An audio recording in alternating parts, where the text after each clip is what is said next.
Hey, what's going on, guys? It's your boy Nightface. Welcome back to the channel. Bringing you my Captain Marvel review. I finally saw it today. Just got out of seeing it, so I'm going to give you my non-spoiler thoughts, and then I'm going to dive into spoilers, probably in the 3 to 4 minute mark around there. But give you my grade, my overall thoughts. So yeah, let's get right into it. Been anticipating this film, even though it's been surrounded with a lot of controversy. As you know, if you go on YouTube, you've probably seen the countless Captain Marvel, hate, SJW, feminist, all that kind of videos. I'm not even going to get into that. I just want to address it. Yes, there's all this controversy, but at the end of the day, you shouldn't just feed into that. You should just go in, watch a film for what it is, and judge it by a filmmaking standard, not by political agendas and views. Just try to push that aside. I'm aware of what she said. It is what it is. A lot of people really blew that out of context, in my personal opinion. Just blew it out of proportion. I mean, it's gotten so ridiculous, so overblown to the point where it's just so toxic. It's like, why feed into that toxicity? It's like, it's just nasty. It's no good. So avoid all that. Go in fresh. Enjoy for what it is. It's a Marvel MCU film. Okay, it's not none of this political correctness agenda. SJW feminist, all that crap. Just yeah. Now that we got that out of the way, let's get into it. Yeah, I was anticipating this film, and overall, I enjoyed it. It was fun. Was it the most compelling MCU film to date? Not really. Felt more like a Phase 1 edition, more than a Phase 4. Definitely stepping stones. A lot of room for improvement. I like what I saw, though. The performances, especially by the supporting cast, were done really well, especially the de-aging. My God, have we improved in special effects? Like the de-aging of Samuel Jackson, I couldn't even tell. It just looked so fucking natural. It literally looked like he stepped into a time machine and went back in time. Um, Damn. And also with Coulson as well, I was impressed. I like what they did with the scrolls here. We'll get into that in spoilers. Yeah, very surprising. The story they took the scrolls in, because they're the main villains here. And yeah, I didn't see that coming. That was entertaining. Yeah, as for Captain Marvel, the character itself, I think Brie Larson did a fine, okay job. Not her greatest performance, and I think she's a terrific actress. I really liked her performance in Room. I mean, that's what she won the Oscar for, rightfully so, because she gave an outstanding performance. But yeah, something was missing here. I don't know if it was the script writing or just her line delivery. But she felt a little wooden at times, and a lot of people were complaining about that in the trailer. And I was trying to vouch for her, saying, "Oh, that's because of the Kree backstory. She's supposed to be this emotionless, kind of like, half human, half alien. And they do play up on that, but I don't know. I just needed more because the only moments that she really conveyed genuine emotion was with Nick Fury, but sometimes her line delivery there felt a little forced, like when she was trying to crack some jokes and they were a little dry. I mean, it wasn't the worst performance I've seen by far. It wasn't. I just needed a little bit more to really get with her, like I did with Wonder Woman. Like Gal Gadot's portrayal of Wonder Woman was amazing. There was just so many layers to her character, so much emotion. You can see it in her eyes and her performance. And that's what was missing a little bit here with Brie Larson. I mean, she has some sass, some snarkiness to her. There are little shades of greatness there. Like I said, there's plenty of room for improvement. So maybe in Avengers Endgame, um, yeah, she'll lighten up a little bit. Not lighten up, but like, how do I say this? Just reveal more layers to her character, add more nuance to her character. Make it her own. I just felt like it was just a little off her performance. Um, but other than that, the visuals were great. The action, when it went down, it went down, and it was impressive, especially the third act. The '90s nostalgia was there, but it was briefly touched on. It wasn't like all over the place, like '90s nostalgia, beating you over the head. It wasn't nothing like that. I like the cat Goose. I like what they did with the cat. I know nothing about this character, mind you, so that's why I really wanted to see what this character brought into the MCU, and I was pleasantly surprised. Um, but at the same time, the exposition with her past, like they do a lot of this awkward kind of storytelling where they jump a lot. They do a lot of flashbacks. So all these exposition dumps, and it kind of jumbled the story a little bit. And I feel like there could have been a better approach to that because they kind of slowed the movie down a little bit. So other than that, I had a good time. Um, yeah, I would say this is on par with like Captain America: The First Avenger. You know, where you got a potential of greatness, and look what happened with the Winter Soldier. So yeah. So overall, I give it an 8 out of 10, a solid 8 out of 10. I had fun. It was a good time. The visuals were impressive. It wasn't a fucking colossal train wreck. It wasn't dog shit. It was by far. It wasn't like people wanting this movie to fail. Like fucking burn Captain Marvel down, Captain Feminist. Let's burn her at the stake. Like it's a goddamn witch hunt. Like Jesus Christ. I was like, calm down. My God, it's just a fucking movie, guys. It's like just go in, like I said, go in, watch the movie, judge it on your own merit. Just don't go by what others are saying and just, beating a dead horse at this point. It's like, it is what it is. Just go in, judge it for yourself, and then we can have a conversation. That's all I'm saying. But anyway, now we're going to dive into spoilers. All right, so real quick, I want to talk about the post credits. I don't even want to wait. The post credits got to be hyped. I do wonder like what was her excuse for being absent this entire time, because she's been gone for a long time and I thought they would at least touch on that in this film. They didn't, but she shows up in the end.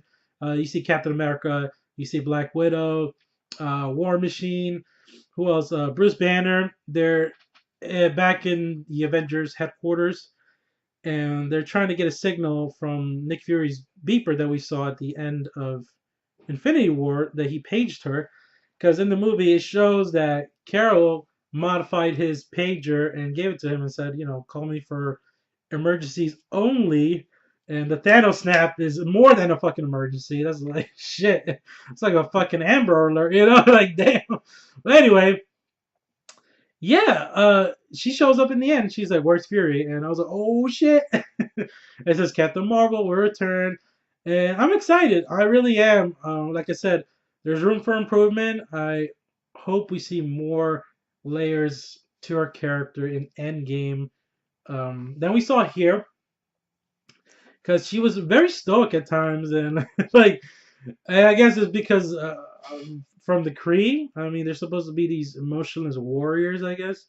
But all that was pretty cool. I like the home world that she was in and all that. The one scene in the beginning, though, the action scene where they're fighting the scrolls in the dark was really hard to tell what was going on. So that was my probably like one of my least favorite parts because it's the way it was shot. It was too dark, and I hate that when it is shot way too dark. You don't know, can't tell what the hell's going on. But I like when they were digging in her past and they had her upside down with those lasers beaming in her head. That was a cool sequence. Her being free of that and just clobbering all the scrolls, trying to break free. That's a cool sequence. I like that. Her crashing on Earth, her meeting Nick Fury. It sped on. It was at a brisk pace. The only time it slowed down was with the flashback scenes, with Annette Bening being there, being an integral part of her past. So that was pretty cool. And I like her friend too as well, the one with the daughter. I can't remember these names. I'm trying to do this review fast because I gotta be at work soon. But she did a terrific job as well. Like the supporting cast was really strong. Ben Mendelsohn though as Talos, wow, biggest surprise because the Scrolls weren't even the bad guys. It was actually fucking Jude Law and the Kree. Because you find out the twist, I guess, was that they lied to her that it was Jude Law's character Marvel, Marvel, that killed Annette Bening. He shot her, not Talos. And yeah, she shot that whatever that thing was that she was experimenting on, and it gave her powers. And then you find out the Tesseract. Holy shit, the fucking Tesseract. And then Goose swallowed the fucking Tesseract. What the hell?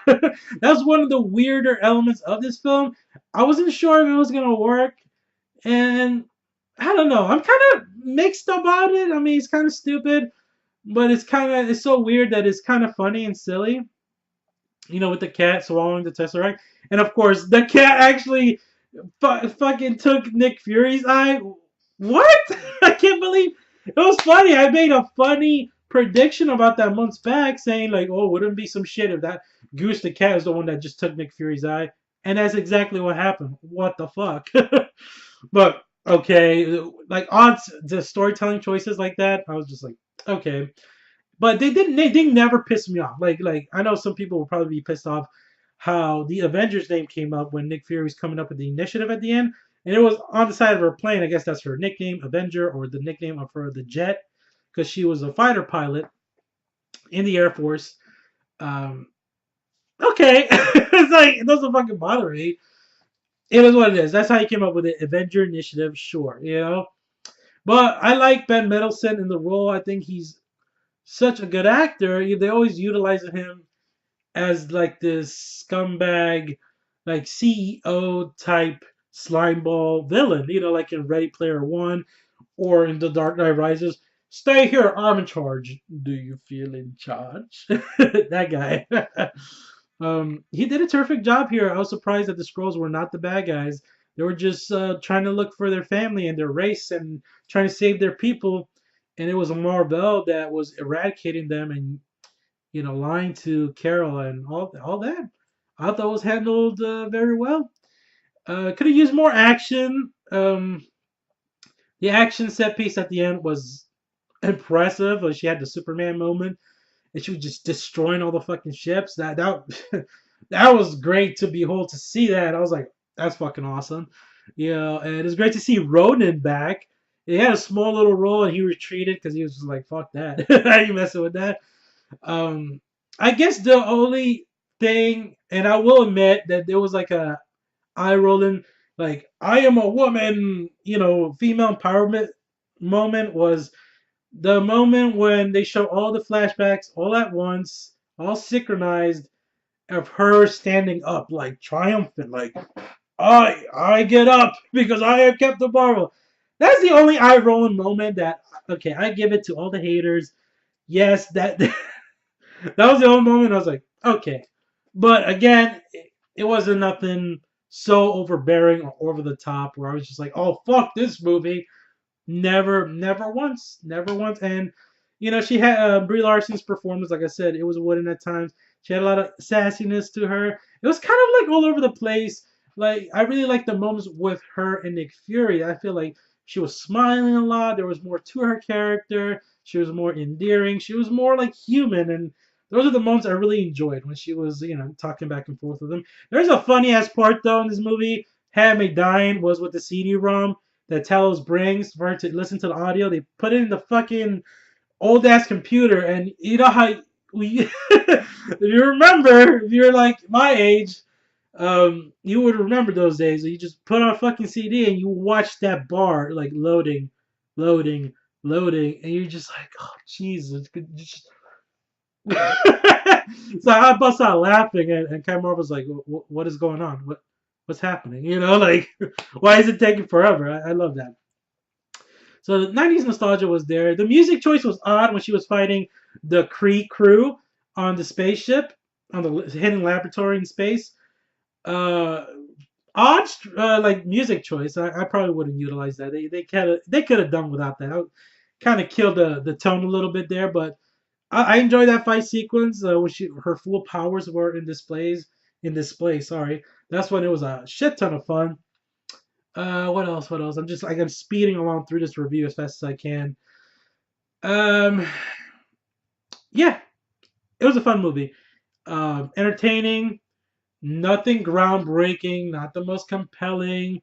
Like I said, it felt like more of a Phase One movie, like Captain America: The First Avenger, like stepping stones, building blocks to hopefully greater potential.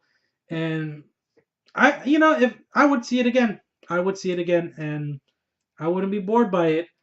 Maybe I'll feel differently when on rewatch, kind of like Ant-Man and the Wasp, where I saw that and I was like, oh, that was fun, had a good time, had a few laughs. But then on rewatch, it doesn't hold up as well as I thought it would. But as of now, give it an 8 out of 10. Lots of fun. It's a good time, not the greatest, but a good addition. Wonder Woman did it better though. Just saying, Wonder Woman got it right though. Yes. But that's it for now. There's my review of Captain Marvel.